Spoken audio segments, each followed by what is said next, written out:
IPL শুরু হতে বাকি আর মাত্র 4 দিন। মার্চ মাসের 22 তারিখে অর্থাৎ এই শনিবার ইডেন গার্ডেন্সে প্রথম ম্যাচ। মুখোমুখি হচ্ছে কেকেআর এবং আরসিবি। আরসিবির কি এই যে ট্রফির খরা, 17 বছরের যে অপেক্ষা, সেটা কি 18 নম্বর বছরে এসে কি ইডেন গার্ডেন্সেই ঘুচবে? কারণ ফাইনালও কিন্তু ইডেন গার্ডেন্সে। তো বিরাট ফ্যানরা বলছে যে আরসিবি জিতবে, অন্যদিকে ধোনি ফ্যানরা বলছেন যে সিএসকেই জিতবে।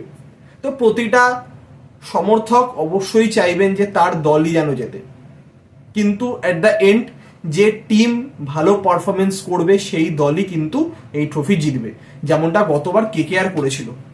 অ্যাজ আ টিম দুরন্ত তারা পারফরমেন্স করেছিল। তো আমরা ন্যাচারালি এরকম টুর্নামেন্টের আগে আমরা কি ডিসকাস করি? সব থেকে বেশি 6 মেরেছে, 4 মেরেছে, কে বেশি রান করেছে, কে বেশি ম্যাচ জিতেছে, কে বেশি ম্যান অফ দ্য ম্যাচ জিতেছে। অবশ্যই আমরা জানি যে আইপিএল ইতিহাসে সব থেকে বেশি রান করেছে বিরাট কোহলি, তার 8,000 রান পূর্ণ হয়ে গেছে। কিন্তু আজকে আমরা এমন একটি রেকর্ডকে নিয়ে আলোচনা করব যে রেকর্ডটি জানার পর আপনাদের কাছে এটা ক্লিয়ার হয়ে যাবে যে ক্রিকেট কেন টিম গেম বলা হয়। এখানে ইন্ডিভিজুয়াল পারফরমেন্স তো অবশ্যই ম্যাটার করে, কিন্তু অ্যাট দ্য এন্ড যদি অ্যাজ আ টিম যদি ভালো পারফরমেন্স না হয় তাহলে কিন্তু ম্যাচ জেতা সম্ভব নয়। হয়তো অনেকে গেস করে ফেলেছেন। তো আজকে আমরা আলোচনা করব আইপিএল ইতিহাসে টপ 5 এমন প্লেয়ারকে নিয়ে যারা সব থেকে বেশি ম্যাচ হেরে গেছে।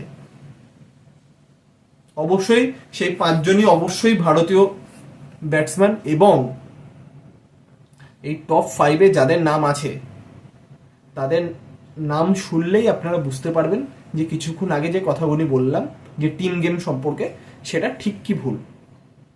দুর্ভাগ্যবশত এই লিস্টেও 1 নম্বরে রয়েছে বিরাট কোহলি। তিনি 252টি ম্যাচের মধ্যে 125টি ম্যাচ হেরে গেছেন আইপিএলে। সেকেন্ডে রয়েছে দীনেশ কার্তিক, তিনি 257 ম্যাচ খেলে 123টি ম্যাচ হেরেছেন। 3 নম্বরে রয়েছেন রোহিত শর্মা, তিনিও 257টি ম্যাচ খেলেছেন, তিনি কিন্তু 119টি ম্যাচ হেরেছেন। আইপিএল এর অন্যতম সেরা একজন অধিনায়ক কিন্তু রোহিত শর্মা, তিনিও 119টি ম্যাচ হেরেছেন। 4-এ রয়েছে ক্যাপ্টেন কুল MS ধোনি, যার নামে রয়েছে 3টে আইসিসি ট্রফি, তিনি 264 ম্যাচ খেলে 110টি ম্যাচ হেরেছেন। এবং 5-এ রয়েছেন গব্বর শিখর ধাওয়ান, তিনি 222 ম্যাচ খেলে 108টি ম্যাচ হেরেছেন। তাহলে এর থেকে বোঝা যাচ্ছে যে আপনি যতই ভালো পারফরমেন্স করুন না কেন, অ্যাট দ্য এন্ড টিম গেমটা কিন্তু অনেকটাই ম্যাটার করে।